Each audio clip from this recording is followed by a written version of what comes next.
उस अधिक मास के एकादशी का फल और भगवान की पूजा का जो विधान है वह आज भगवान श्री कृष्ण युधिष्ठिर को बतला रहे हैं। युधिष्ठिर ने भगवान से कहा कि हे प्रभु, हे भगवान, ये जो अधिक मास आता है, इस अधिक मास में जो एकादशी आती है उस एकादशी का नाम, उसका फल और वह किस तरह से मनुष्य को जो मोक्ष प्रदान करने वाली। कि मैंने सुना है कि पुरुषोत्तम मास की जो एकादशियां होती है वो अधिक से अधिक जो है फल प्रदान करने वाली होती है। सो हे प्रभु, सो कृपया करके आप आज मुझे बतलाने की कृपा की। मैं जो है भगवान विष्णु के जो सबसे श्रेष्ठ उत्तम व्रत है, उन उत्तम व्रतों का जो उससे भी सर्वश्रेष्ठ है, जो अत्यंत फल प्रदान करने वाला है, जो सब पापों को हरने वाला और जो व्रत करने वाला जो मनुष्य है उसको मनवांछित फल जो देने वाला है। सो हे प्रभु, हे भगवान, मैं आज आपके मुखारबिंद से उसका जो श्रवण करना चाहता हूँ, जो व्रतों में सर्वश्रेष्ठ है और पुरुषोत्तम मास में भगवान को जो प्रसन्न करने वाला है। आप मुझे जो है उस एकादशी का, पुरुषोत्तम मास की एकादशी का फल प्रदान करने की कृपा की। सो हे जनार्दन, ये जो पुरुषोत्तम मास की जो एकादशी है, इस पुरुषोत्तम मास की एकादशी की कथा मैं आज आपके मुखारबिंद से श्रवण करना चाहता हूँ। इसका फल क्या है? ये जो पुरुषोत्तम मास है, जो भगवान को अत्यंत प्रिय है, जिसमें भगवान विष्णु की पूजा होती है, और उसमें किस देवता का विशेष करके पूजन किया जाता है, और इस पुरुषोत्तम मास में जो दान पुण्य किया जाता है, उस दान पुण्य का जो फल है वह किस प्रकार मनुष्य को प्राप्त होता है, और किस तरह से मनुष्य को जो यह कर्म जो है करने चाहिए। पुरुषोत्तम मास में किस तरह से स्नान किया जाता है, किस मंत्र का जप होता है, कैसे पूजा बताई गई है, और पुरुषोत्तम मास में किस अन्न का भोजन करना चाहिए जो श्रेष्ठ हो, जो उस पुरुषोत्तम मास के फल को जो है प्रदान कर सके। यह सब आज मुझे बतलाने की कृपा कीजिए। युधिष्ठिर भगवान श्री कृष्ण से इस तरह के प्रश्न पूछते हैं, तब भगवान आज युधिष्ठिर को इस पुरुषोत्तम मास की उस एकादशी का सुंदर वर्णन जो है युधिष्ठिर को बतलाते हैं। कहते हैं भगवान, हे राजेंद्र, कि आपने बहुत ही सुंदर बात जो है मुझसे पूछी हुई है, जो मनुष्यों का कल्याण करने वाली, और पुरुषोत्तम मास में किया हुआ जो भी कर्म होता है यह 10 गुना मनुष्य को फल प्रदान करने वाला होता है। जो सदा भक्ति युक्त होकर के जितना कर्म कर लेता है उसका 10 गुना फल जो है मनुष्य को प्राप्त होता है। तो हे राजन, इस अधिक मास आने पर जो एकादशी होती है उस एकादशी का नाम जो है कमला है। यह कमला नाम की एकादशी से जो है प्रसिद्ध है। यह पुरुषोत्तम मास में ये एकादशियां पड़ती हैं। इसलिए राजन, यह तिथियों में सबसे उत्तम तिथि, सबसे श्रेष्ठ और पवित्र यह तिथि। इसके व्रत के प्रभाव से लक्ष्मी अनुकूल हो जाती है। तो हे राजा, इस एकादशी के दिन ब्रह्म मुहूर्त में उठ करके भगवान पुरुषोत्तम का स्मरण करें और विधि पूर्वक स्नान करते हुए जो पुरुषोत्तम मास का व्रत करते हैं उस व्रत का नियम जो है उसको ग्रहण करें। घर पर जप करने का 1 गुना फल जो है इस पुरुषोत्तम मास में जो भगवान के मंत्र का जप करता है घर में, उसको जो है 1 गुना फल जो है प्राप्त हो जाता है। और यदि इस पुरुषोत्तम मास में नदी के तट पर यदि वह व्रत करता है, जप करता है, तो उसको जो है उस 1 से 2 यानी 2 गुना फल प्राप्त हो जाता है। गौशाला में सहस्र गुना, और जहां पर भगवान के निमित्त हवन होता हो, जहां यज्ञ कुंड विराजमान हो, वहां पर 1100 गुना फल प्राप्त हो जाता है। भगवान शंकर के क्षेत्र में, तीर्थों में और देवताओं की प्रतिमा के निकट पुरुषोत्तम मास में किया हुआ भगवान पुरुषोत्तम का जप जो है वो अनंत फल को प्रदान करने वाला होता है। उसकी कोई गणना नहीं है, ब्रह्मा भी उसकी गणना नहीं कर सकते। जो पुरुषोत्तम मास में भगवान पुरुषोत्तम का जब भगवान शंकर के, विष्णु के मंदिर के समीप जाकर के करते, वह सहस्र गुना फल को देने वाला होता है। तो हे राजन, अब मैं आपको जो है इस पुरुषोत्तम मास की वह पुण्य प्रदान करने वाली उस एकादशी का उत्तम फल मैं आपको बतलाता हूँ।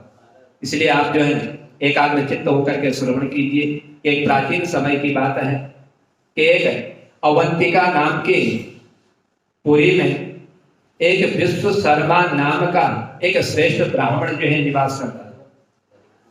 इस ब्राह्मण के जो है 5 पुत्र थे और 5 पुत्रों से यह संपन्न था।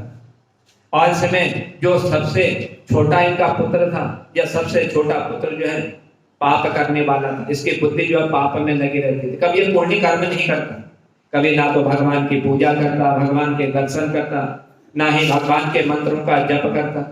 और यदि कोई से पूछता भी था तो यह भगवान के प्रति नहीं बल्कि पाप कर्म के प्रति लगने की उनको प्रेरणा दिया करता। और 4 पुत्र इसके बड़े धर्मात्मा थे।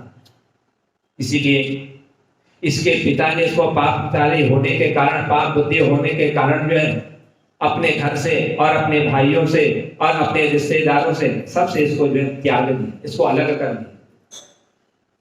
अपने बुरे कर्मों के कारण यह इनका 5वां पुत्र जो है पाप कर्म से विलिप्त होकर के या बहुत दूर जो है वन की ओर चला गया। सोचा कि पिता ने मुझे घर से निकाल दिया, भाइयों ने मुझे त्याग दिया, और मेरे बंधुओं ने, मेरे मित्रों ने, सबने आज मुझे त्याग दिया। सोच रहा है, अपने मन में विचार कर रहा है कि मैंने ऐसा कौन सा कर्म किया। मालूम नहीं है कि मेरी बुद्धि कितनी खराब हो चुकी, मैं कितना पापाचारी हो चुका। तो जब यह वन की ओर निकला, वन में गया, तो देवयोग से एक दिन या कल जो है तीर्थराज प्रयाग में जा पहुंचा। भगवान की ऐसी कृपा हुई, पापाचारी होने के कारण भी यह जो है अचानक प्रयागराज में पहुंच गए। भूख से बड़ा व्याकुल हो रहा था, काफी दिन हो गए थे घर से निकले हुए, भूख लगी हुई थी, और भूख से इसका शरीर जो है बड़ा दुर्बल हो चुका था। दुर्बल शरीर, दीन मुख लिए हुए इसने जो है त्रिवेणी नाम की नदी के पास जा करके वहां पर इसने स्नान किया। जब ये त्रिवेणी नदी पर स्नान कर रहा था, और उसी त्रिवेणी नदी के तट पर स्नान करने के बाद भूख से पीड़ित होकर के इसने वहां पर मुनियों के आश्रम को खोजने लगा। सोच रहा है, मन में विचार कर रहा है कि स्नान तो मैंने कर लिया, भूख लगी हुई, कहीं कोई मुनि का आश्रम दिखाई दे, कहीं मुझे कोई मनुष्य इस जगह पर यदि दिखाई दे ताकि मैं अपनी भूख शांत कर सकूं। ऐसा मन में विचार करता हुआ आश्रमों को खोज रहा है। इतने में इसने एक जो है खोजते हुए जब ये भ्रमण कर रहा था उसे त्रिवेणी नदी के तट पर, वहां पर इसने जो है भगवान के अनन्य जो भक्त थे, जो भगवान की भक्ति करते थे, भगवान के मंत्र का जो जाप करते थे, ऐसे मुनि का एक उत्तम सर्वश्रेष्ठ आश्रम जो है इसको उस त्रिवेणी नदी के तट पर जो है दिखाई दिया। पुरुषोत्तम मास चल रहा था। उसी पुरुषोत्तम मास में वहां पर बहुत से मनुष्य जो है उन मुनि के आश्रम पर जो है एकत्रित हो रहे थे,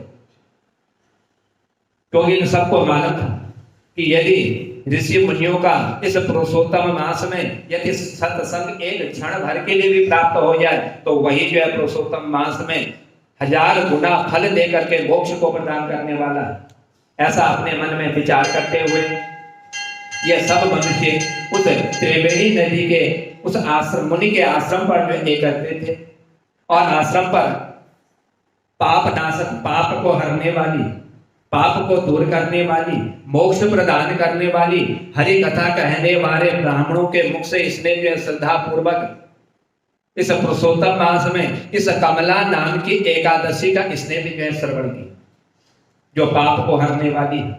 सब एकादशी में पुरुषोत्तम मास के कमला एकादशी सर्वश्रेष्ठ है। ब्राह्मण उस त्रिवेणी नदी के उस आश्रम पर इस पुरुषोत्तम मास की कमला एकादशी के कथा को जो है सबको सुना रहे थे, इसकी महिमा सुना रहे थे। तो इस पापाचारी इसने भी जो है देव योग की कृपा के कारण उस त्रिवेणी नदी पर ब्राह्मणों के मुखारबिंद से या पुरुषोत्तम मास की कमला एकादशी की कथा इसने भी श्रवण करी, जो परम पुण्यमयी और भोग और मोक्ष को प्रदान करने वाली। तो हे राजन, जय शर्मा ने विधि पूर्वक इस कमला एकादशी की कथा सुन करके उन सबके साथ मुनि के आश्रम पर इस पुरुषोत्तम मास की एकादशी का इसने जो है व्रत वहीं पर प्रारंभ कर दिया, उस मुनि के आश्रम में। क्योंकि दो शब्द जब उस कथा के इसके मन पर पड़े, इसकी बुद्धि पर पड़ी, तो इसने सोचा, इसने विचार किया कि इतने मनुष्य इस ऋषि के आश्रम पर एकत्रित हो रहे हैं, जो इस पुरुषोत्तम मास में इन ब्राह्मणों के मुखार बिंद से इस कमला एकादशी की कथा श्रवण कर रहे हैं। शायद हो सकता है कि इस एकादशी से इनके पुण्य इनको प्राप्त हो जाए, इनके पाप नष्ट हो जाए, इसने भी श्रवण किया जो मोक्ष को देने वाली। तो साथ ही मुनि के आश्रम पर इसने व्रत भी किया। आधी रात व्यतीत हो गई, एकादशी का दिन निकल गया और आधी रात का समय आ गया। तो भगवती लक्ष्मी इसके पास पहुंची और इसके पास आकर के कहने लगी कि हे ब्राह्मण, इस समय यह जो पुरुषोत्तम मास चल रहा है, इस पुरुषोत्तम मास की या कमला एकादशी के व्रत के प्रभाव से मैं तुम पर आज बड़ी प्रसन्न हूं। तुमने अनायास ही, बिना सोचे समझे ही, न जाने कहां से भटकते हुए इस त्रिवेणी के तट पर पहुंचे, स्नान किया। भूख प्यास के कारण तुमने इन ऋषियों के आश्रम को खोजा और यह सुंदर पवित्र आश्रम तुम्हें प्राप्त हुआ। वहां पर तुमने पुरुषोत्तम मास में ब्राह्मणों के मुखार बिंद से या कमला नाम की एकादशी की कथा तुमने श्रवण की, इसलिए मैं तुम पर बड़ी प्रसन्न हूं। और देवादिदेव भगवान श्री हरि की आज्ञा पा करके आज मैं वैकुंठ से यहाँ पर आई। भगवान तुमसे बड़े प्रसन्न हो गए और उन्होंने ही मुझे जो है वैकुंठ से आदेश दिया, जाओ इस ब्राह्मण के पास, और इसीलिए मैं आज तुम्हारे पास आई हूं। मैं तुमसे बड़ी प्रसन्न हूं। तुमने जो इस पुरुषोत्तम मास में इस पवित्र त्रिवेणी नदी के तट पर साधु संतों का जो सत्संग किया, इस सत्संग के प्रभाव से, उस एकादशी के पुण्य के प्रभाव से आज मैं तुम्हें वर देना चाहती हूँ। मांगिए, तुम्हें कौन सा वर चाहिए, तुम क्या मांगना चाहते हो? आज मैं बड़ी प्रसन्न हूं, जो तुम मांगोगे मैं वही तुमको प्रदान करूंगा।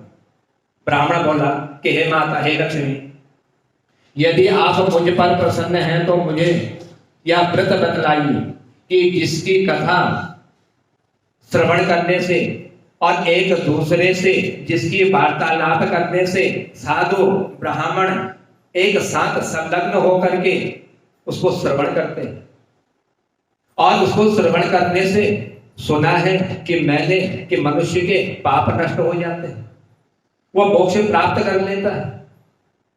जब ब्राह्मण लक्ष्मी से इस प्रकार की बात कर रहा था, लक्ष्मी ने कहा कि हे ब्राह्मण देवता, एकादशी व्रत का महत्व श्रोताओं के सुनने योग्य सर्वोत्तम विषय है, जो सर्वश्रेष्ठ है।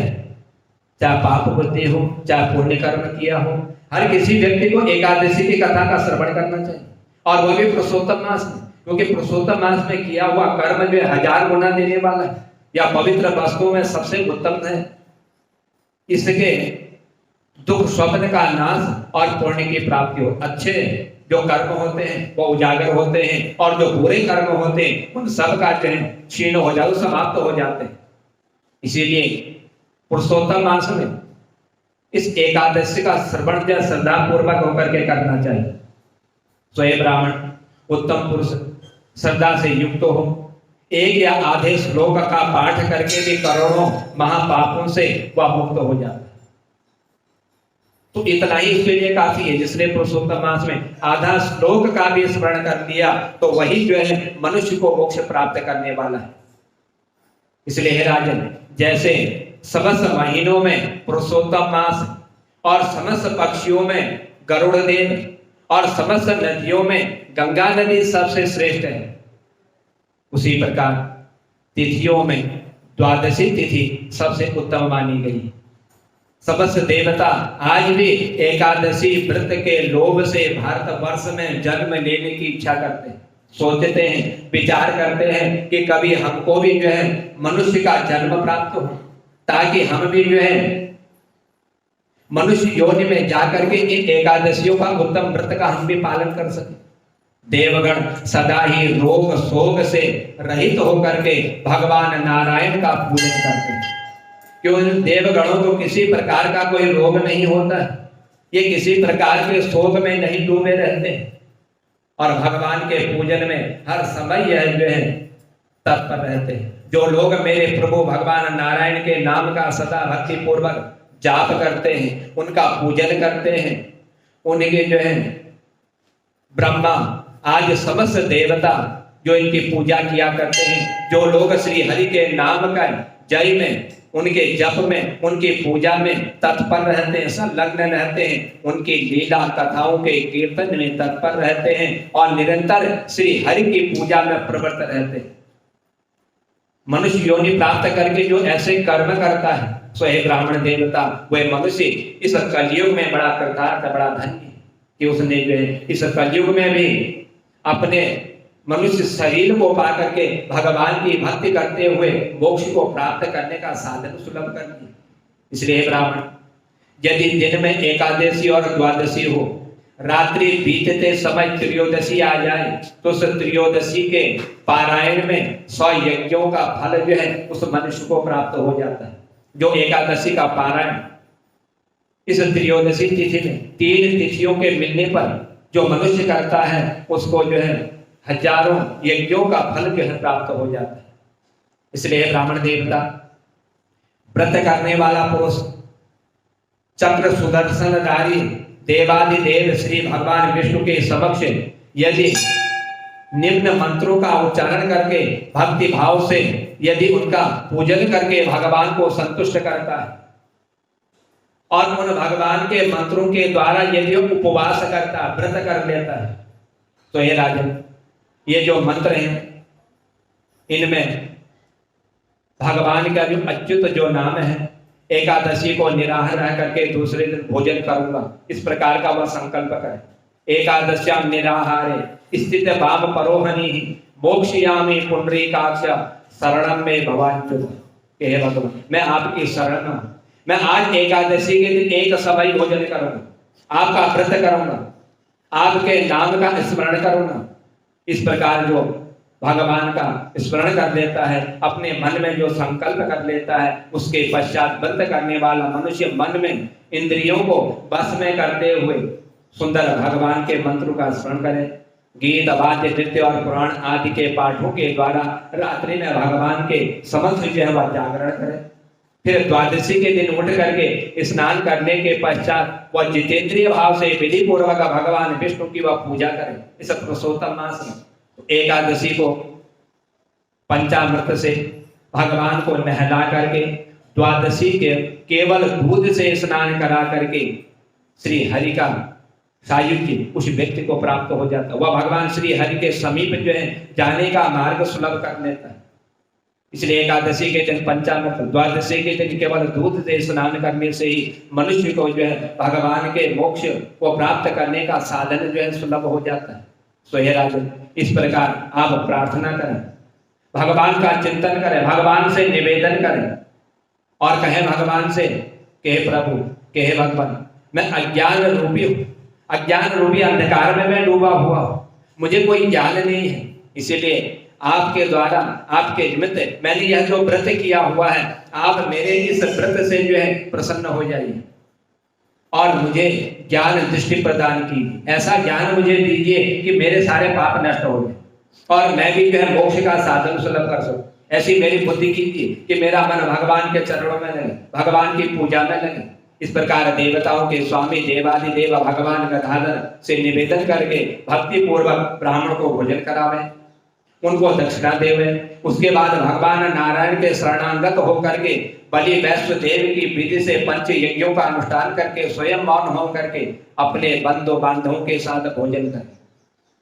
बलि वैश्व देव देवताओं के निमित्त जो अग्नि के द्वारा जो भोजन उनको प्रदान किया जाता है, वह भोजन जो है उनको प्रदान करें, क्योंकि भगवान यज्ञ से ही प्रसन्न होते हैं। यज्ञों में ही आहुति दी जाती है, वही उनका भोजन होता है, उसी को वह ग्रहण करते हैं और इस तरह से वह एकादशी के व्रत को करें। तो हे राजन, के ब्राह्मण देवता, जो मनुष्य इस तरह से इन एकादशियों के व्रत का अनुष्ठान कर लेता है, उसकी पुनरावृत्ति नहीं होती, वह मनुष्य योनि में जन्म नहीं लेता, उसको मोक्ष प्राप्त हो जाता है और वैकुंठ धाम को वह प्राप्त हो जाता है। उसको कुछ करने की आवश्यकता नहीं होती। जन्म और मृत्यु इन दोनों से भी वह जो है दूर हो जाता है। तब भगवान श्री कृष्ण कहने लगे कि हे राजन, ऐसा कह करके वैकुंठ से आई हुई वह लक्ष्मी इस ब्राह्मण को जब इतना सब कुछ उसने बतला दिया, तब उसने जो है यह सब कुछ बतलाते हुए वर दे करके वह लक्ष्मी अंतर ध्यान हो गई। फिर वह ब्राह्मण भी धनी होकर के पुनः अपने पिता के घर की ओर वापस आ गए। आज वरदान लेकर के आया, लक्ष्मी प्रसन्न हो गई। जिस पिता ने पुत्र को घर से निकाल दिया पाप बुद्धि होने के कारण, आज उसकी बुद्धि लक्ष्मी के उस एकादशी के सत्संग के प्रभाव से उसके पाप समाप्त हो गए, बुद्धि सही हो गई और वह वर लेकर के और धन को लेकर के पिता के घर की ओर आ गए। इस प्रकार सोहे राजन जो इस कमला एकादशी का उत्तम व्रत करते हैं और एकादशी के दिन इसका महात्म का जो श्रवण करते हैं, वह मनुष्य जो है सब पापों से मुक्त होकर के मोक्ष को प्राप्त हो जाता है। जिस तरह से पाप बुद्धि होने के कारण नदी के तट पर स्नान करके पुरुषोत्तम मास की कथा का श्रवण करते हुए साधु संतों की संगत से प्रसन्न होकर के लक्ष्मी ने इसको वर देकर के अपने घर की ओर इसने प्रस्थान किया था, पाप समाप्त हो गए थे। इसलिए राजन पाप का नाश और पुण्य का दान करने वाली एकादशी के महात्मा का जो श्रवण कर लेता है, जो दूसरों को सुना देता है, जिसे इस लोक में मनुष्य यदि श्रद्धा पूर्वक कर लेता है, उस मनुष्य को जो है परम पद की प्राप्ति हो जाती है और वह मनुष्य जो है इस लोक में सुख भोग करके अंत में भगवान के सुंदर वैकुंठ धाम को जाने का मार्ग प्राप्त कर लेता है। जब यह ब्राह्मण धन लेकर के अपने घर में पहुंचा और घर में आकर के जब इसके पिता ने देखा कि आज मेरा पुत्र जिसको मैंने घर से निकाला, जो पाप बुद्धि वाला था, और आज कैसे लौट करके इतने दिनों के बाद घर पहुंचा हुआ, पूरा 1 साल व्यतीत हो गई। 1 साल के 3 साल व्यतीत हुए जब पुरुषोत्तम मास आया था, वो लौट करके घर पहुंचा। पिता बड़ा आश्चर्यचकित हो गए, देखा पुत्र को कि आज पुत्र की बुद्धि जो है सही हो चुकी थी, उसके पाप समाप्त हो गए थे, वो उजागर हो चुके थे। और जब पिता ने देखा कि इतना धन लेकर के यह घर पर पहुंचा, तो उस पिता से पुत्र ने अपनी सारी कहानी बतला दी। कहा कि मैंने पुरुषोत्तम मास में त्रिवेणी में स्नान करके श्रेष्ठ ब्राह्मणों के द्वारा ऋषियों के आश्रम में पुरुषोत्तम मास की कमला एकादशी का श्रवण मैंने किया हुआ है।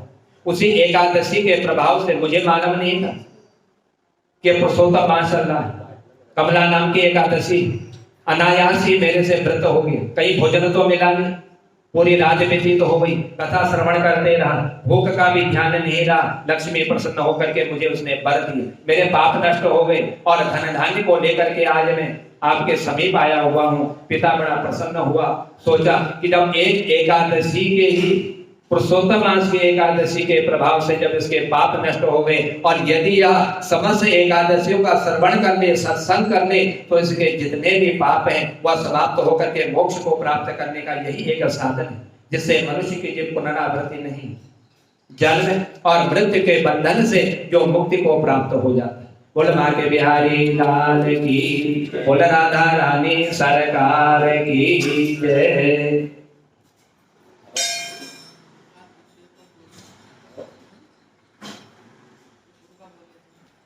जो बोल दो, शाम को तो बोलना ही है, शाम के गुरु के ही बोलना है। मैंने कहा शाम को गुरु के ही बोलना, शाम को तो बोलना ही है, जैसी तुम्हारी इच्छा। अंदर एक थैली पड़ी होगी, प्रसाद लेके जाना, इधर कोने में गांठ लगी हुई थैली है, उसको थैली ले आना। इधर कोने में होगी, प्रसाद आया है ना उसमें आज का। आज का बर्थडे है। किसका? हाँ बोलो।